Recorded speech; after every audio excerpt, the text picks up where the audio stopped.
ఈరోజు కొబ్బరి పల్లీలతో చట్నీ చేశానండి. ఇందులో ఏం వేసానంటే పచ్చికరేపాకు, ఎల్లుల్లిపాయలు, ఎండుమిర్చి, పచ్చిమిర్చి వేసి కొబ్బరి వేసి పల్లీలతో చట్నీ ఇలా చేశానండి. ఇలా చేసుకొని చూడండి, చాలా బాగుంటుంది. హెల్త్కి మంచిదండి. కొబ్బరి బలానికి వేడిసిన పలుకులు చాలా బాగుంటుందండి ఈ చట్నీ.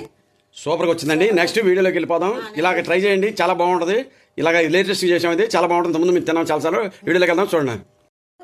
పల్లీలు చట్నీ చేస్తానండి. పల్లీలు కొబ్బరి, ఇందులోకి ఎండుమిర్చి, ఎల్లుల్లిపాయలు, పచ్చిమిరకాయలు, కరివేపాకు ఇవన్నీ వేసుకుంటే సూపర్గా టేస్ట్గా బాగుంటుందండి.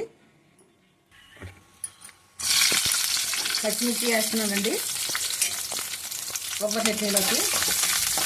ఇడ్లీ పెట్టుకున్నామండి, ఒక పక్క ఇడ్లీ పెట్టాను, ఒక పక్క చట్నీ తయారు చేస్తున్నాను. ఇందులోకి 2 పచ్చిమిర్చి, ఎండుమిర్చి, ఎల్లుల్లిపాయలు, పల్లీలు, ఎల్లుల్లిపాయలు, పచ్చిమిరకాయలు, కరివేపాకు ఇవన్నీ వేస్తే టేస్ట్ చాలా బాగా వస్తుంది. ఎండుమిర్చి వేపేశారండి. పచ్చిమిర్చిను పల్లీలు వేపేస్తున్నారు. అందులో కరివేపాకు కూడా వేపుతారు. కరివేపాకును పచ్చి కొబ్బరి వేస్తారు. పల్లీలు అన్ని మొత్తం కలిపేసి చేస్తే చాలా టేస్ట్గా వస్తుంది. ఇలాగ ట్రై చేయండి. ఎల్లుపాయ కూడా వేస్తారు. ఎల్లుపాయ మళ్ళీ తాలింపు కూడా వేస్తారు. చాలా బాగా వస్తుంది. కరివేపాకు కూడా ఎక్కువ వేస్తారు. ఇది ఒక వెరైటీ, చాలా బాగుంటుంది టేస్ట్గా. మీరు ట్రై చేయండి. ఇడ్లీ కూడా పెడతాను పక్కన చూడండి. ఇడ్లీ కూడా అయిపోతుంది. ఆ ఇడ్లీలోకి చట్నీ తయారు చేస్తున్నారు. అయిపోయింది. పచ్చిమిర్చి, ఎండుమిర్చి, ఎల్లుపాయలు, మీరు కొబ్బరి వేపుతారండి. కొబ్బరి కూడా వేపుతారు లైట్గా కొబ్బరి కూడా వేపేసి చేస్తారు. చాలా బాగుంటుందండి ఇలా చట్నీ తయారు చేస్తే. ఇడ్లీలోకి కానీ దేంట్లో దోశలో కానీ దేంట్లో కానీ చట్నీ బాగుంటుంది. అయిపోయిందా? అయిపోయింది.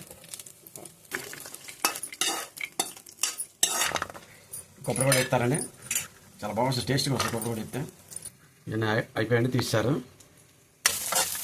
కొబ్బరి కూడా వేసుకుంటే ఇందులో చాలా టేస్ట్గా బాగుంటుంది. హెల్త్ కూడా మంచిది కదా. కొబ్బరి తింటే బలం, పల్లీలు తింటే బలం, హెల్త్కి మంచిది. కరివేపాకు బలం మంచిది, కళ్ళకి మంచిది. ఇవన్నీ కూడా ఇందులో అందుకే అన్నీ వేస్తాం. కానీ అందరూ మామూలు కొంచెం చేస్తాం. ఇవన్నీ వేసి చేస్తే ఈ టేస్ట్ వేరేనే. ట్రై చేసి చూడండి, చాలా టేస్టీగా ఉంటుంది. తాలింపు కూడా వేస్తామండి, అది పోపు కూడా వేస్తారు. అందుకే ఎవరేం చేసినా హెల్త్ బెనిఫిట్స్ చూసుకోవాలండి. హెల్త్ బెనిఫిట్ కొబ్బరి తినాలని, కొబ్బరి కూడా తింటే చాలా మంచిది హెల్త్కి. పల్లీలు మంచిది.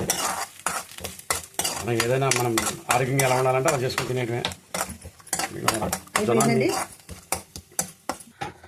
చూడండి, మిక్సీకి రెడీ చేశారు. మిక్సీ చేస్తున్నారు.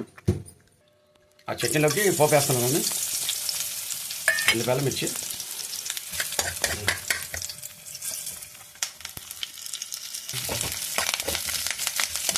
పనులు వేసుకుంటే చాలా టేస్ట్ వస్తుంది, బాగుంటుంది. నేను కూడా ట్రై చేయండి, చాలా బాగుంటుంది. చూడండి, పోపు వేస్తున్నాను, ఇంత బాగా వస్తుంది. చూడండి, పల్లీలు కొబ్బరి చట్నీ ఎంత బాగా వచ్చిందో. మంచి కలర్ఫుల్గా కరివేపాకు అన్నీ వేసేసారు. కొబ్బరి, పచ్చిమిర్చి, ఎండుమిర్చి,